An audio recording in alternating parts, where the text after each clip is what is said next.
Hey everyone, so this video is going to be one of those longish videos about my annual review of 2021. It's a bit late, especially since it's end of May now, but I've just been forcing myself one way or the other to somehow get through this, so this video is also an incentive. In this video, I'm going to be taking you through the 3 key principles of doing one such annual review and then how I actually do one. But before that, why do I do an annual review? I think an annual review helps to really take stock of the year, document the year, and collect those pearls of wisdom that you otherwise would have missed. It's a good opportunity to reflect, slow time down, and think through how you can make the next year better. Most importantly though, I think it helps you to understand how to make yourself accountable and actually improve over the course of that. So the 3 key principles.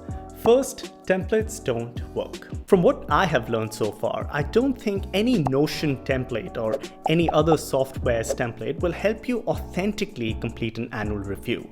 Everybody's year is so unique that no template can effectively categorize or bucket how a year should look like.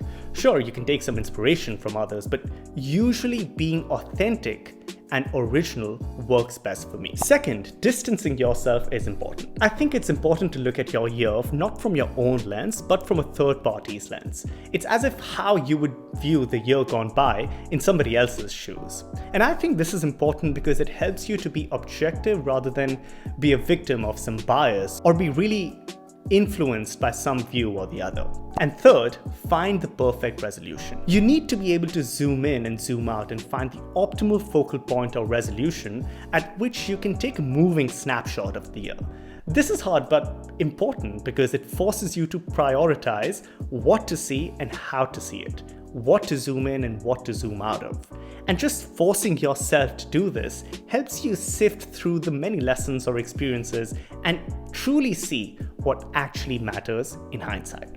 So with that said, how I like to do my annual review is to look at my year from a third-party lens rather than my own eyes, which I do by writing a letter to the shareholders. But who are these shareholders? I think these shareholders are my close friends, family members, people who I've learned something from, my mentors, people who I look up to, who I admire, and I personally send this letter each time I do it, and I've been doing it for 2nd year in a row, and ultimately I make it public, but it's just a good way for me to connect with people, connect with my friends, and every year I keep on changing or rethinking or adding to my list of quote-unquote shareholders, and that's what I did this year as well. Now, a letter to the shareholders is like delivering a report to your key stakeholders, which helps you evaluate how your past year went by.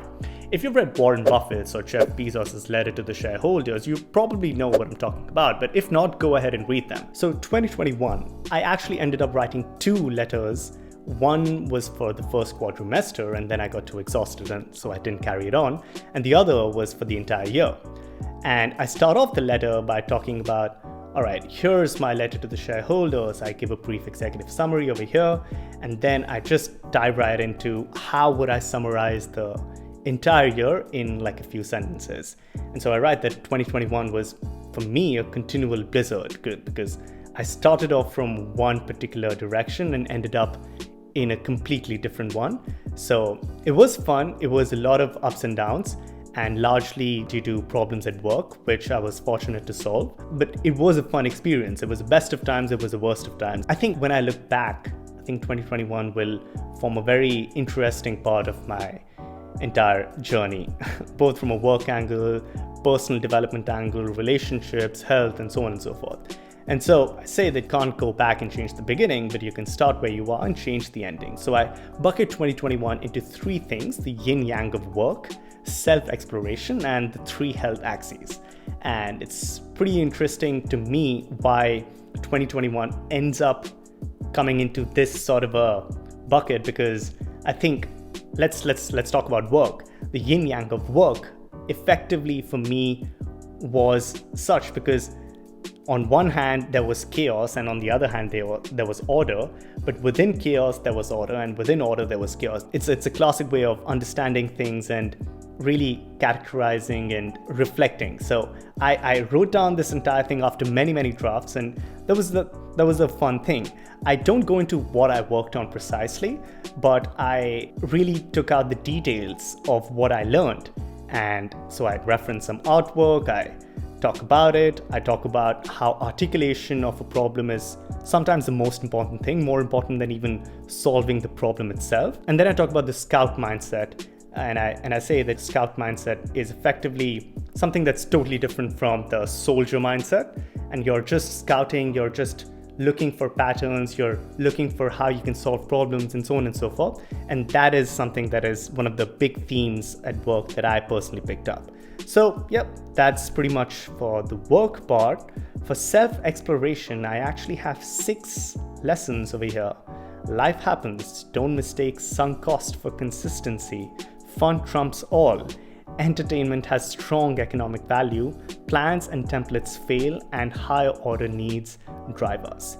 And for each of these, I talk about how COVID happened in India, and that was one of the most stressful periods that I recall. So, life just happens. Don't mistake sunk cost for consistency. I actually just published one video in 2021, which was a sharp contrast from 2020 when I published, I don't know, maybe 50 plus videos or so.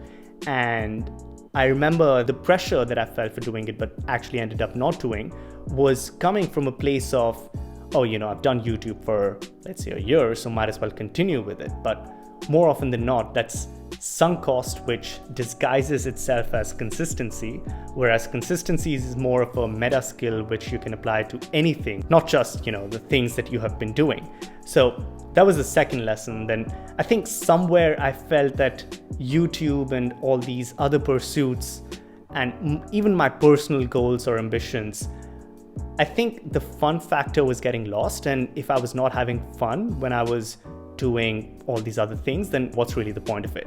So this year I've actually resolved to have fun with it, not have the pressure to do YouTube like every week, because that becomes stressful. And so that's something that I have also picked up. Entertainment. I really watched a lot of TV shows in 2021. Game of Thrones was particularly the one that consumed a lot of time. I calculated that if you put together all episodes of Game of Thrones, they actually form up to, I think, 1% of the year.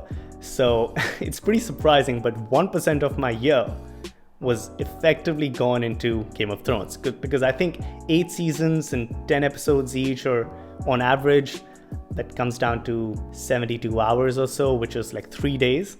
And that was pretty shocking. But entertainment has strong economic value, and that's something that I learned. That was pretty enlightening for me, because it helped me de-stress, it helped me unwind, and so on and so forth.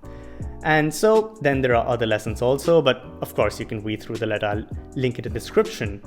And then finally, the 3 health axes of spiritual, physical, and mental. Some of the progress that I really wanted to list down over here is what I've done. Physically though, I think my Apple Watch helps me track everything. So I burnt like 600,000 calories, which in hindsight feels like a lot. But of course, on every day, if you exercise, or every other day, it's not quite as much, but cumulatively, when you look at it in hindsight, it's quite a lot. Running 1,158 miles, which is pretty good, and 2.5 million steps. My VO2 max needs to be improved, but that's something that I'm keeping track of this year. And so I think that writing all of this down from a hindsight perspective really helps me to focus on, okay, for my health goals, what I need to do, for my mental goals, what I need to do, and for my spiritual goals as well, what I need to do. And finally, I conclude the letter with the crescendo. And in the crescendo, I talk about how the highs and the lows of the year were, and what did I learn, what did I miss, volatility, uncertainty. I began to appreciate myself more as a value creator, the big themes of the year, who I am as a person, my personality traits, so on and so forth. And I think putting this entire thing together took me a few days, of course, spread out over a few hours, but it was very much worth it. And so that was the letter to the shareholders, which I would highly recommend to use as a template rather than using some specific Notion templates or some specific software templates. So that was it, and I hope you enjoyed the video. Thank you.